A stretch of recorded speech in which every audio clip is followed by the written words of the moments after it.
Hello everyone, Om Shanti, welcome to Wiseish. So glad that you could join us today. It's our daily boost Monday through Friday for us to, feed the mind, to gain a little bit more inner wisdom, to navigate ourselves throughout these particular interesting time, what I call weird, just really super weird.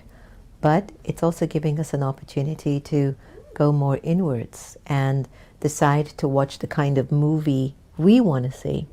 So tell me, what's your genre of movies that you really love to turn to? I know many of you are tuning into Hulu and Netflix and Amazon Prime to watch your movies, but what's your genre? Are you like one of those horror people? All you ever think about is just the worst scenario? Are you somebody who would take something positive and make it into the worst situation ever? Or are you like me, where I just love comedy? I can make the most horrifying situation look like a joke.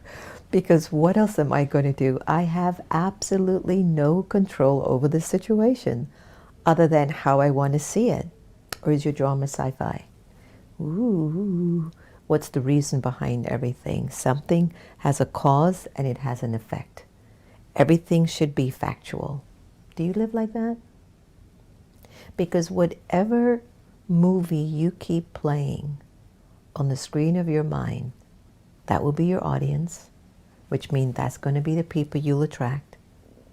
But also that will be the energy that you're going to be living from for maybe a whole lifetime. So what's your choice? A little bit of education, what do they call them, like documentary movies? You like some action-filled moments? Do you like some romance, drama? Again, the thrillers. Where are you spending the most of your time with your thoughts? Your thoughts will take you to your final destination. Your thoughts will discern for you what you want to believe in and what you won't. Your thoughts will navigate your relationships, your money, your health. It'll even navigate the way you choose to think. So I'd like you to think about your movie that you play over and over and over and over again. And who are those actors in your movie? Do they really need to still be there? Do they? And if you are the original screenwriter and you are the one that is in charge of writing your script, who do you want to write out of your movie? Or where do you want to position yourself in your show? What would be the words that you would have preferred to say in this particular scene? How many scenes have you written in and you felt like you regretted saying what you said, did what you did? Well, now you have an ideal opportunity and moment that you can say, no, I don't think I want to write that in the script. Let me erase it. Back in the days when we had pencil and eraser, let me erase that. I think I'm going to end up to be the hero here, and I want to save the world with my character and virtues, and I'm going to show up like the one that has the abundance of love and power and wisdom, because that's just who I am in this movie. I'm going to be the one that's going to give the light. I'm not going to be the one that's going to feed the dark. Wouldn't that be an incredible movie to play? Wouldn't you love that? So what movie are you in?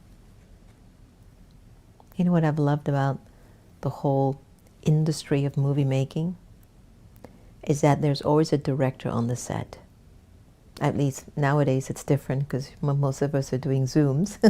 You're the only director, screenwriter, producer, technical advisor and everything. But back in the day, you know, when movie making started, and even before the pandemic, there was a director, and everybody on that set, in order to make that movie award-winning, they had to trust the vision of that director.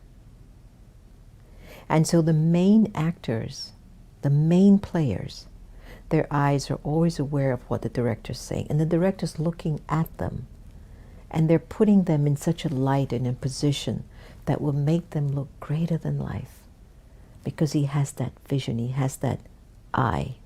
He's clear on the whole script, and he's clear on the role that the person has to play. What if the energy of the divine is your director, and he's trying to position you in a way that you will shine, like you just shine. The way he tells you to sit, and the way he tells you to smile, and then the way he says, say it like this. This is how the hero speaks, right? And so when you look at it from that perspective, you begin to value that you're not alone on the stage. And then you've got the executive producers, the ones who are going to bring in the funding to make sure it works. You've got producers who are going to support the funding and support the set. Who are your producers? Especially your producers. Who are the people that are supporting you in life? And are you giving them your time and energy that they deserve? That they deserve. Never forget, never underestimate also the helpers. Those people who are taking care of all the smaller things that matter on the set. So whether you are in front of the camera or behind the camera, you're still filming something that is conveying a message that will be left behind for generations to come. So the way that you are living your life will leave a legacy. And how is it going so far? Again, what's the movie in your mind that you're filming? Who are you? What's your character? What's your role? What's your special trait? Where are you? And who are you focused on the most? Let it be that your focus is on the highest energy that could ever exist, and that from way deep within you, you trust this being has your best interest at heart. And with all the other co-stars, don't worry about what they're doing or the parts that they're playing. Let them just be who they need to be. Okay? An actor stays focused on their role, and yes, they react and they come back and forth, but they still stay pretty focused on who they are in their character. But don't forget all the supporting people in your life that makes things possible. And so whatever the genre is of the movie that you play, of course, it's my pure wish that you do something that has some humor in it, offers you education, it's informative. It could be adventurous too, because I love adventure. Something that has some nice drama, even love, romance. I'd stay away from the thrillers, no pun intended, but all the horror movies, I think we've got enough of that going on in the world. You don't need any more of that to be, taken out of some sort of a reality in your life. So choose the kind of movie you want to play here in your mind. Feel free to play it over and over again until you get to a point, I don't need to see that movie anymore. How often do you watch the same movie anyway? Twice, maybe? If you really love it, maybe 3 times. But if you're watching the same movie 10, 20, 30, 40, 50, 60, 80 times, I don't know. I think you'll be the only one in that theater. Anyway, thank you so much for joining us for Wiseish today. And let's see what your pure wish and your good wish will be for today. You are the one who has imperishable love because you experience the flying stage of life through the lift of love.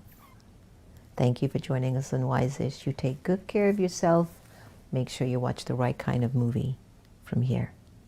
See you tomorrow.